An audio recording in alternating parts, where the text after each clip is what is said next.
Nobody tells you that choosing yourself can make you look like the villain. See, the moment you stop tolerating nonsense, stop overgiving, and stop making everyone comfortable at your own expense, suddenly you are selfish. Funny, isn't it? You spend years destroying yourself for people, and the moment you decide to save yourself, you are the problem. I think we talk about choosing yourself like it's this beautiful, easy thing. Choose yourself, put yourself first, protect your peace. And yes, it sounds good, but nobody tells you what happens after you actually do that. Because choosing yourself can be painful sometimes. It means disappointing people. Sometimes it means losing relationships. Sometimes it means being misunderstood by people who benefited from the version of you that had no boundaries. And sometimes it means standing alone for a while. I think many of us have been taught to put everyone else first, be the understanding one, be the giving one, be the patient one, be the available one, be the one who always says yes. And when you finally decide to choose yourself, people may not recognize you. They may say you have changed. And maybe you have. Maybe you have finally realized that you cannot keep abandoning yourself just to keep other people comfortable.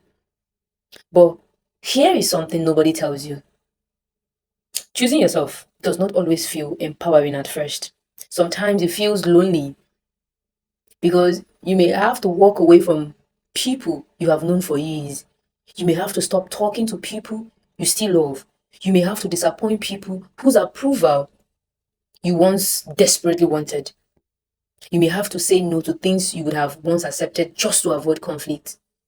And that can hurt because choosing yourself does not mean you suddenly stop caring about people. You may still love them. You may still miss them. You may still wish things could have worked out differently, but you finally understand that love is not always a good enough reason to stay. Sometimes you have to love people from a distance. Sometimes you have to accept that someone can be important to you and still not be healthy for you. And that's a painful lesson. Another thing nobody tells you is that people will test your boundaries.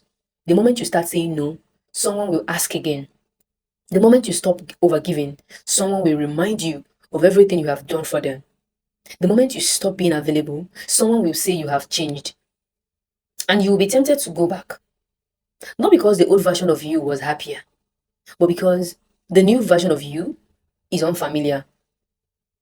And sometimes being uncomfortable feels easier than being alone. But you have to learn to sit with that discomfort because if you keep going back every time someone gets upset with your boundaries, you will never become the person you are trying to be. Choosing yourself requires consistency. You have to mean what you say, you have to follow through. You have to accept that not everyone will understand your decisions. And you have to stop trying to convince everyone that you are a good person. Because some people only think you are good when you are useful to them. And the moment you stop giving, they may suddenly call you selfish. Let them. You don't have to argue. You don't have to write long explanation. You don't have to prove your heart. Your life will eventually explain you. And here is another thing nobody tells you. When you choose yourself, you may finally realize how much of yourself you gave away. You will look back and think about all the times you said yes when you wanted to say no, all the times you stayed when you wanted to leave, all the times you accepted less because you were afraid of being alone, all the times you made yourself smaller so someone else could feel bigger. And that realization can hurt. But don't use it to hate yourself. You were doing what you thought you had to do to survive. Now you know better. And now you can choose differently. Choosing yourself does not mean becoming selfish. It means including yourself in the decision you make. It means asking, what do I need? It means remembering that your feelings matter too. Your dreams matter. Your time matters. Your peace matters. Your life matters. You can still love people. You can still help people. You can still be generous. You can still be kind. Just don't keep giving yourself away until there is nothing left for you. because there is a difference between loving people and losing yourself in them. And I think that's the balance we all need to learn. You don't have to stop caring. You just have to stop abandoning yourself. Maybe choosing yourself means leaving a relationship. Maybe it means changing your friendships. Maybe it means finally taking your goals seriously. Maybe it means saying no to something you have outgrown. Maybe it means resting without feeling guilty. Maybe it means starting over.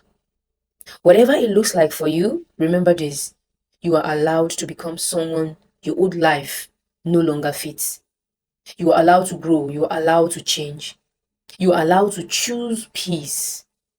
And you are allowed to disappoint people if the alternative is disappointing yourself for the rest of your life. Say yes. Choose yourself. But understand what you are choosing. You are choosing peace over approval. You are choosing self-respect over temporal comfort. You are choosing your future over your fear. You are choosing to stop begging people to give you what you should have never have had to beg for. And maybe at first it will feel like you are losing everything. But sometimes you are not losing your life. You are losing the version of yourself that was willing to accept anything just to keep people around. And when that version of you finally disappears, you may discover that choosing yourself was never about becoming selfish. It was about finally becoming, or it was about finally coming home to yourself.